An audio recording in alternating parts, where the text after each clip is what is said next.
இரட்சிப்புக்கு நம்பிக்கையோடு காத்திருக்கிறது நல்லது.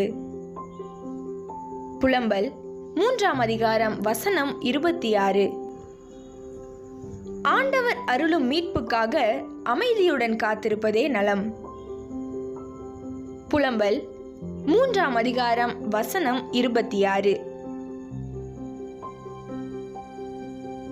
So it is best for us to wait in patience, to wait for him to save us. Lamentations chapter 3 verse 26.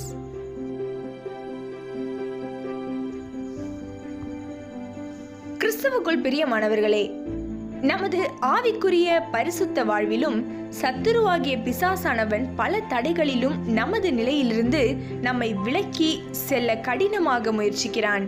ஒரு உதாரணத்தை கவனியுங்கள். ஒரு நாள் ஒரு அருமையான தம்பி என்னிடம் கூற ஒரு சோகமான செய்தி கொண்டு வந்தார்கள். வைராக்கியமான இந்து குடும்பத்திலிருந்து கர்த்தரை ஏற்றுக்கொண்ட அந்த தேவ பிள்ளை தன்னை போலவே வைராக்கியமான இந்து குடும்பத்திலிருந்து கர்த்தரை தெய்வமாக கொண்ட ஒரு மகளை தனக்கு வாழ்க்கை துணையாக கொண்டார்கள். அவர்களது வாழ்க்கை எல்லா நிலைகளிலும் சந்தோஷம் நிறைந்ததாக சில ஆண்டுகளுக்கு மாத்திரம்தான் நீடித்தது. கர்த்தர் ஒரு கர்ப்பத்தின் கனியை அவர்களுக்கு கொடுத்தார். இந்த சூழ்நிலையில் சாத்தானா மோனாய் தனது காரியத்தை செயல்படுத்த தொடங்கினான். கிறிஸ்துவுக்குள் சந்தோஷமாக இருந்த குடும்பத்தில் ஒருவருக்கொருவர் கடும் வாக்குவாதம் செய்து கொண்டனர். தனது சரீரத்தால் அந்த பெண் தனது கணவனை கனம் பண்ண தவறினாள். அதன் விளைவாக இருவரின் வாழ்வும் கசந்தது. அந்த சகோதரன் என்னிடம் மேற்கொண்டு என்னிடம் இப்படி சொன்னார்கள்: எனது பிழைப்பின் வேலையும் உத்தியோகமும் முழுக்க முழுக்க உலக மக்களோடு பின்னி பிணைந்து ஒன்றாகும். நான் சொற்ப வயதினன். எனது மனைவி தேவ சமூகத்தில் கொடுத்த வாக்குறுதியின்படி என்னுடன் ஒத்துழைக்க மறுப்பதால் வேறு ஒரு திருமணம் செய்து கொள்ளலாம் என்ற எண்ணத்தை கூட சாத்தான் எனக்குள் கொண்டு வந்தான். அது எனக்கு ஆரம்பத்தில் நலமானதாகவே தோன்றியது. ஆனால் அதை கர்த்தருக்குள் ஆழ்ந்து சிந்தித்த போது அது கொடிய பாவம் என்பதை நான் உணர்ந்து என் ஆண்டவரிடம், கர்த்தாவே, நாங்கள் இருவரும் இந்த காரியத்தில் கூடி வாழ்வது உமக்கு சித்தமில்லை எனில் எனது மாம்சத்தின் ஆசை இச்சைகளை என்னிலிருந்து அப்படியே கிள்ளி எறிந்து போடும். அந்த மாம்ச ஆசையே என் மனதில் தோன்றாதபடி என்னை மறைத்து காத்து கொள்ளும் என்று கண்ணீரோடு ஜெபித்து வருகிறேன் என்று சொன்னார்கள்.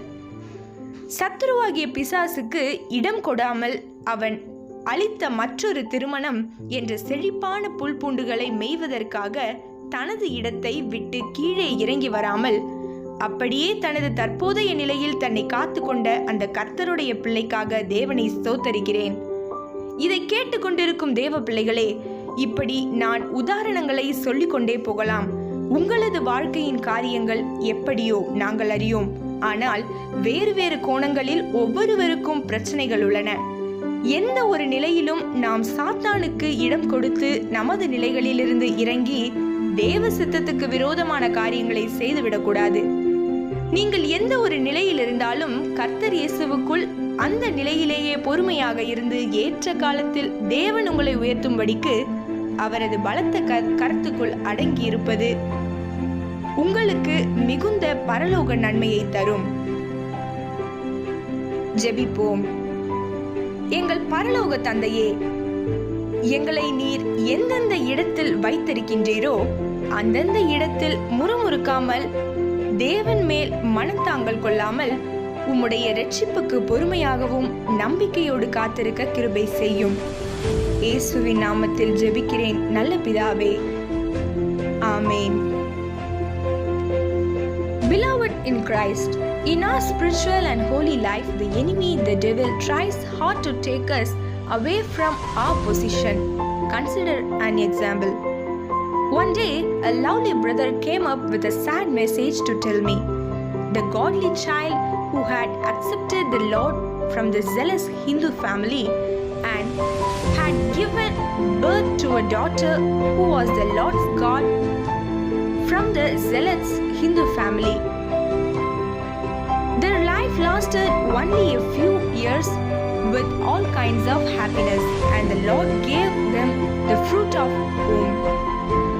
It was in this situation that Satan the wolf began to act. They had a heated argument with each other in a happy family in Christ.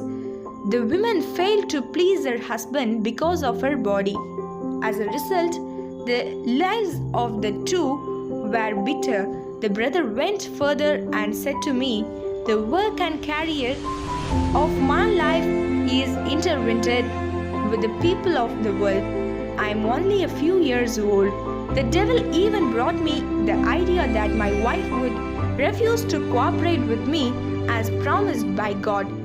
That seemed good to me initially, but when I pondered it in the Lord, I realized that it was a terrible sin and said to my Lord, Lord, if you do not want us both to live together in this matter, the desires of my flesh will be thrown away from me. They will say I am praying with tears." I thank God for the child of the Lord who take care of himself in his present state without coming down from his place to shepherd the prosperous bulb of his other marriage, which he gave to the enemy, the devil. The children of God who are listening to this, I may repeat, somehow we know the things of your life, but everybody has problems with different angles. At no point should we give space to Satan and dissent from our positions and do things that are contrary to the will of God. In whatever positions you are in the Lord Jesus, you will have the power to restore you in His mighty hand so that He can lift you up. Prayer. Our Heavenly Father, wherever you hold us, do not murmur at your place, but do not rely on God. In the name of Jesus we pray. Amen.